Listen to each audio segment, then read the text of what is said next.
Every town has one, don't they? A ghost story. A tale whispered around campfires, designed to make you pull your friends just a little bit closer. On Staten Island, New York, that story had a name. Cropsey. The story said he was an escaped patient from an old abandoned asylum, a madman with a hook for a hand or a bloody axe, living in the forgotten tunnels beneath the woods. They said if you wandered too far from home, he'd drag you into the darkness and you'd never be seen again. It was the kind of story parents tell to keep their kids in line, a local legend meant to scare you into behaving. It was just a story, until children started to disappear for real. For years, Cropsey was nothing more than folklore. But what happens when the boogeyman climbs out of the story and into the real world? In the 1970s and 80s, that horrifying question became a reality for the people of Staten Island as a real-life horror story began to unfold. It started with a 5-year-old girl named Alice Pereira who vanished in 1972 while playing in her apartment building's lobby. Then, over the next decade, more names were added to a terrifying list. 7-year-old Holly Ann Hughes disappeared in 1981. 10-year-old Tia Hees Jackson vanished in 1983. With each disappearance, the community's fear grew deeper and more frantic. The cautionary tale of Cropsey didn't feel like a story anymore. It felt like a prophecy being fulfilled. The legend was always tied to a specific haunting location, the Willowbrook State School. Once an institution for children with developmental disabilities, it was shut down after the horrific abuse and neglect happening inside were exposed to the public.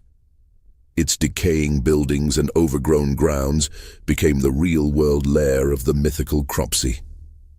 And as police desperately searched for the missing children, their investigation led them straight into those same haunted woods. As the disappearances mounted, one name kept bubbling to the surface: Andre Rand. Born Frank Rushan, Rand was a former custodian at the Willowbrook State School. He was a known drifter who was often seen camping out in the woods surrounding the abandoned institution. He fit the part of the boogeyman almost too perfectly. Rand had a disturbing history long before children started vanishing. Back in 1969, he was arrested for kidnapping and attempting to assault a 9-year-old girl, but he served only about 16 months in prison. Then, in 1983, in a bizarre incident that earned him the nickname the Pied Piper of Staten Island, he took a school bus with 11 children on an unauthorized trip to an airport. For that, he served just 10 months for unlawful imprisonment.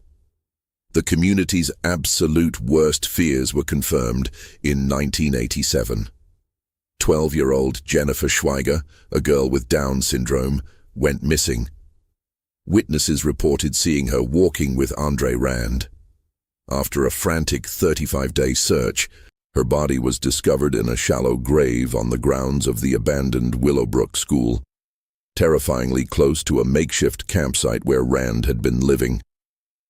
The discovery of Jennifer's body was the moment the myth and the reality violently collided. The campfire story now had a face, a name, and a real-life victim.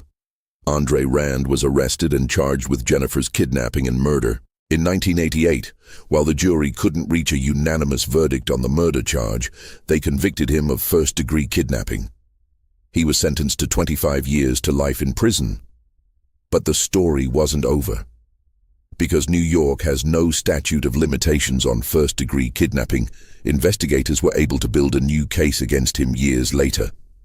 In 2004, Andre Rand was brought to trial again, this time for the 1981 disappearance of Holly Ann Hughes. He was found guilty of her kidnapping and given another consecutive sentence of 25 years to life. Today, Andre Rand remains behind bars, the man who became the living embodiment of a terrifying urban legend. He won't be eligible for parole until 2037, at which point he will be 93 years old. For Staten Island, the name Cropsey is no longer just a spooky story.